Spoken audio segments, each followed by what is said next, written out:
Bonsoir et bienvenue sur ma chaîne TPD Gestion des ressources humaines, réalisée par Maïndelo Biadouni à une liste.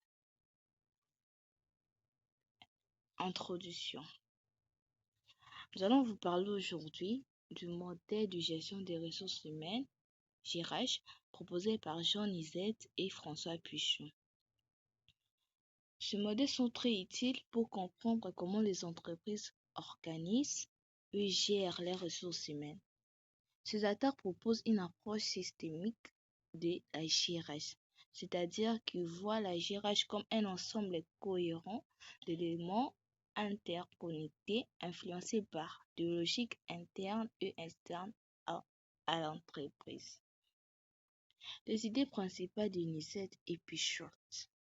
Nizet et Pichot expliquent que la gestion des ressources humaines ne se réduit pas à une série de pratiques isolées, recrutement, formation, évaluation, mais qu'elle repose sur un système d'action structuré fondé sur plusieurs logiques d'action.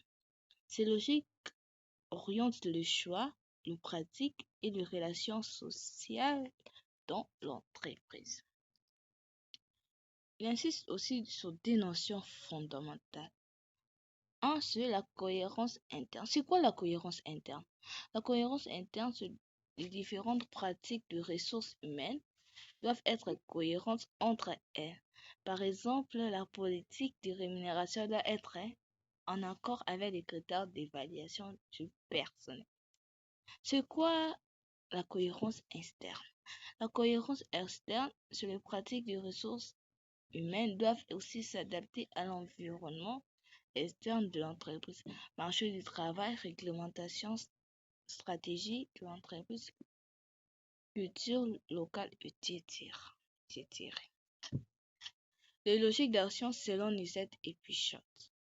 Ils identifient quatre grandes logiques d'action qui orientent la manière dont les entreprises conçoivent et mettent en œuvre leur gestion des ressources humaines. A. Logique marchande.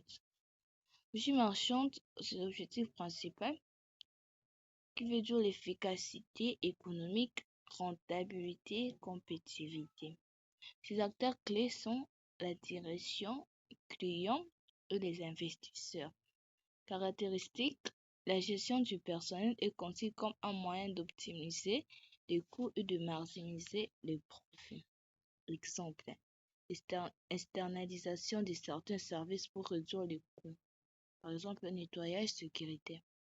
Recrutement basé sur les compétences directement utiles à la performance. Après, primes liées aux résultats individuels ou collectifs. B, nous avons logique industrielle.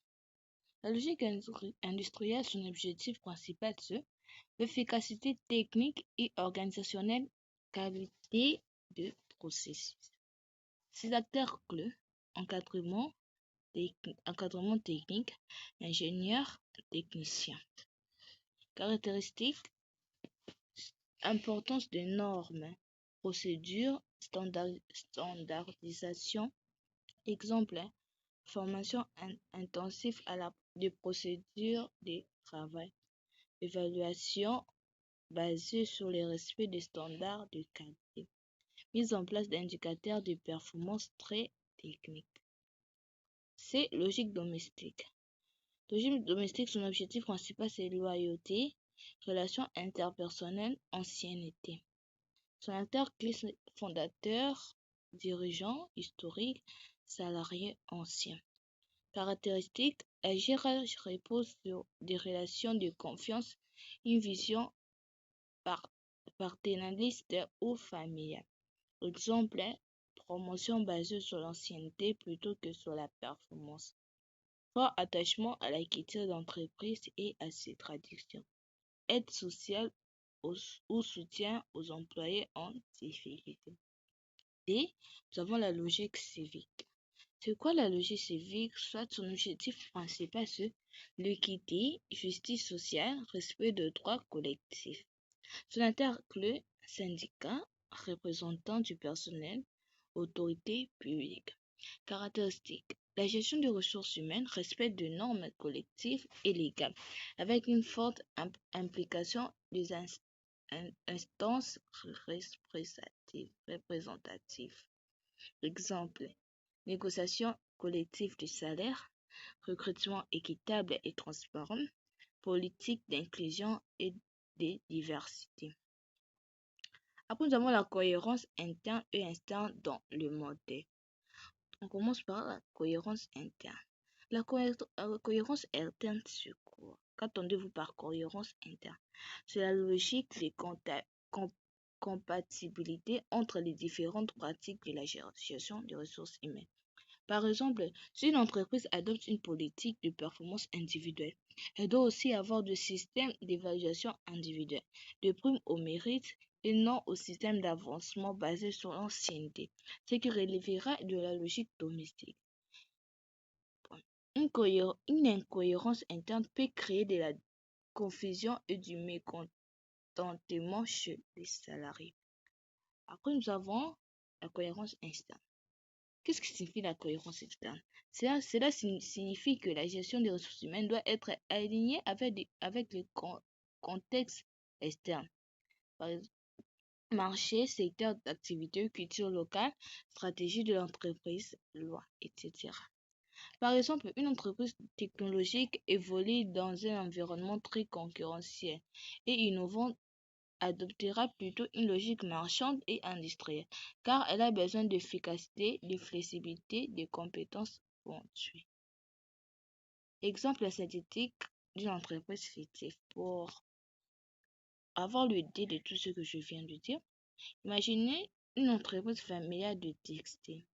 Elle a une logique domestique, elle valorise l'ancienneté, fait travailler plusieurs membres d'une même famille, donne de primes de fidélité. Mais elle est rachetée par un grand groupe international qui impose une logique marchande. Évaluation des performances essentiellement, recherche de rentabilité rapide. Ces changements peuvent provoquer un choc de logique, une perte de sens pour les anciens employés, des tensions sociales, voire une perte d'efficacité globale si la cohérence interne est brisée. En résumé, l'élément clé, description. Logique marchande vise à la rentabilité politique, pilote par les résultats économiques. Logique industrielle recherche de l'efficacité technique, valorisation des procédures. Logique domestique repose sur la loyauté des relations personnelles, l'ancienneté. Logique civique, respect des règles collectives, équité et justice sociale.